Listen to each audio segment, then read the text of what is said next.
Hi viewers, welcome to AS Media.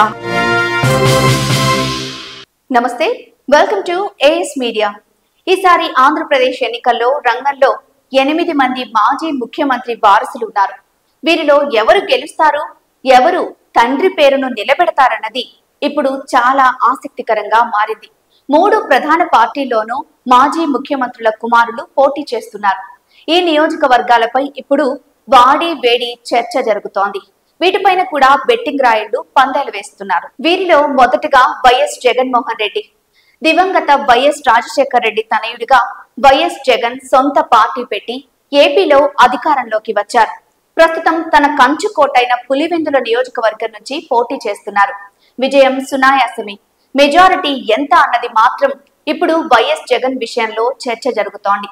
తండ్రికి తగ్గ తనయుడు అని ఎప్పుడో ప్రూవ్ చేసుకున్న జగన్ ఇప్పుడు కొత్తగా చెప్పుకోవాల్సింది ఏమీ లేకపోయినా మళ్లీ సీఎం అయి వైఎస్ రికార్డు సమన్ చేస్తారా లేదా అన్నదే ప్రశ్నగా మారింది.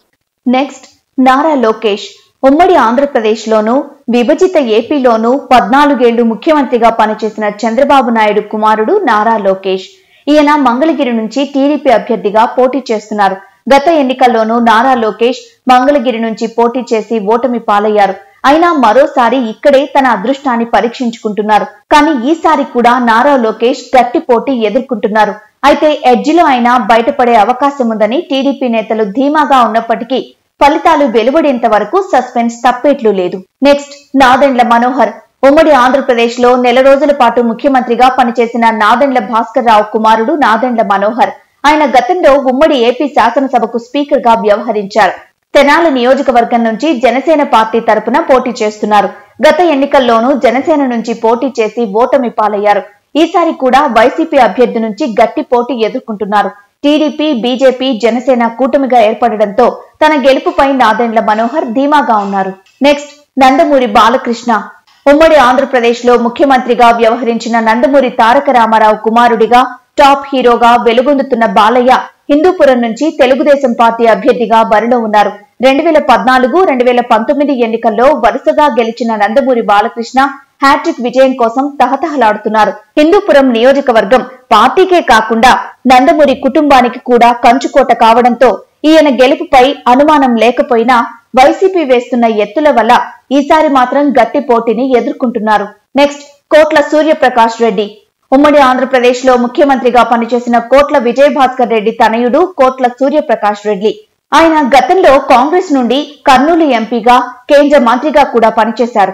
అయితే రాష్ట్ర విభజన జరిగిన తర్వాత ఆయన టీడీపీలో చేరి గత ఎన్నికల్లో ఎంపీగా పోటీ చేసి ఓటమి పాలయ్యారు. ఈసారి డోన్ నియోజకవర్గం నుంచి టీడీపీ అభ్యర్థిగానే బరిలోకి దిగారు.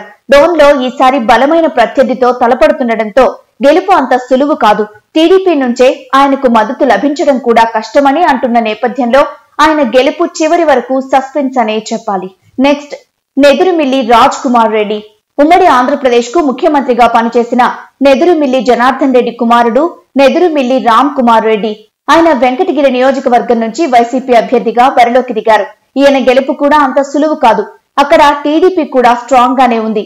అయితే నెదురుమిల్లి కుటుంబంపై ఉన్న సానుభూతితో పాటు వైసీపీ ఓటు బ్యాంక్ తన గెలుపు నల్లేరు మీద నడికేనన్న ధీమాతో నెదురుమిల్లి రామ్ కుమార్ రెడ్డి ఉన్నారు.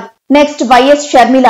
వైఎస్ రాజశేఖర్ రెడ్డి కుమార్తెగా ఈమె ఈసారి కడప పార్లమెంట్ కాంగ్రెస్ అభ్యర్థిగా బరిలోకి దిగారు. కానీ అవతలి ఉన్నది కూడా జగన్ సపోర్ట్ చేసే వ్యక్తి కాబట్టి గట్టి పోటీ ఎదుర్కొంటున్నారు.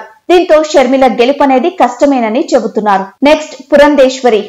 రాష్ట్ర బీజేపీ అధ్యక్షురాలిగా ఉన్న ఎన్టీఆర్ గారి కుమార్తె పురంధేశ్వరి బీజేపీ నుండి రాజమండ్రి ఎంపీగా పోటీకి దిగారు. ఇక్కడ ఆమెకు గెలుపు అంత ఈజీ కాదనేది రాజకీయ విశ్లేషకుల మాట. ఎందుకంటే వైసీపీ తరపునే కాకుండా కాంగ్రెస్ నుండి కూడా ఆమె గట్టి పోటీ ఎదుర్కొంటున్నారు. ఇలా 8 మంది మాజీ ముఖ్యమంత్రుల కుమారులు, కుమార్తెలు ఈ ఎన్నికల్లో తమ రాజకీయ భవిష్యత్తును పరీక్షించుకుంటున్నారు.